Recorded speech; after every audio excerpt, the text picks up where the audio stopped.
என்னுடைய அன்பு சகோதரர் அண்ணாமலை அவர்கள் வரும்போது சொன்னார்கள், அண்ணா இந்த ஆட்டத்தில் பல சூட்சுமை இருக்கிறது. அவர்கள் வலது பக்கம் நெளிந்து ஆடும்போதும் இடது பக்கம் எழுந்து ஆடும்போதும் பெண்களுக்கு அதிலே கர்ப்பப்பை பலமாக இருக்கும். அது மட்டுமல்ல, அவருடைய முதுகுதண்டு பலமாக இருக்கும்.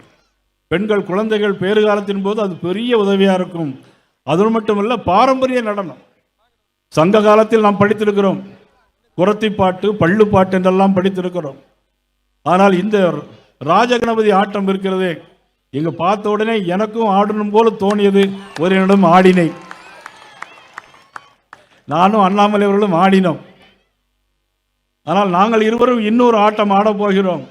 அந்த ஆட்டம் தேசிய ஜனநாயக கூட்டணியோடு சேர்ந்து தமிழகத்தில் மாண்பு உள்துறை அமைச்சர் அமித்ஷா அவர்கள் என்ன நினைத்தார்களோ, பாரத பிரதமர் நரேந்திர மோடி அவர்கள் என்ன நினைத்தார்களோ, என்ன நினைத்து இந்த கூட்டணியை உருவாக்கினார்களோ, அதை வெற்றி பெறுவதற்கு நாங்கள் இருவரும் சேர்ந்து ஆடுகிற ஆட்டம் இனிமேல் தான் இருக்க போகிறது. எங்க அண்ணன் பொள்ளாச்சியாரம் பார்ப்பார், என்ன நீ மட்டும்தான் ஆடுவியா, எங்களுக்கு ஆட தெரியாதா அப்படின்னு. உங்களுடைய ஆட்டம் நம்ம ஏற்கனவே அண்ணன் வேலுமணி அவர்களோடு சேர்ந்து ஆடிய ஆட்டங்கள் பெரிய ஆட்டம். நாங்கள் வேற, நீங்கள் வேற எதையும் நினைச்சிடக்கூடாது. இதே மாதிரி இந்த உண்மை ஆட்டம் தான், வேற ஒன்றும் இல்லை.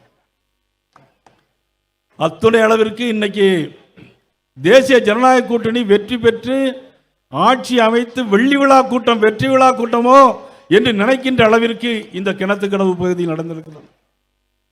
வேளாண் துறை அமைச்சராக இருந்தவர் கிணத்துக்கடவு தாமோதரன் அவர்கள்.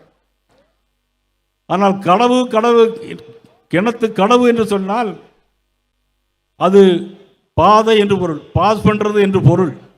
பாலக்காட்டு கணவாய் வழியாக காத்து வீசுகின்ற காரணத்தினால் இந்த கிணறுகள் அதிகமாக இருக்கிறது. ஆனால் மேற்கு தொடர்ச்சி மலை அடிவாரத்தில் அதிகமாக மழை பெய்வதற்கு காரணம் இந்த பாலக்காட்டு கணவாய் வழியாக வருகிற அந்த காற்று தான் தென்மேற்கு பருவக்காற்றுக்கு ஆதாரமாக இருக்கிறது. இது ஒரு வரலாற்று சிறப்புமிக்க இடம் இந்த கிணத்துக்கடவு. இந்த கிணத்துக்கடவில் இருந்தால் இன்றைக்கு வெற்றியை நாங்கள் தொடங்க போகிறோம்.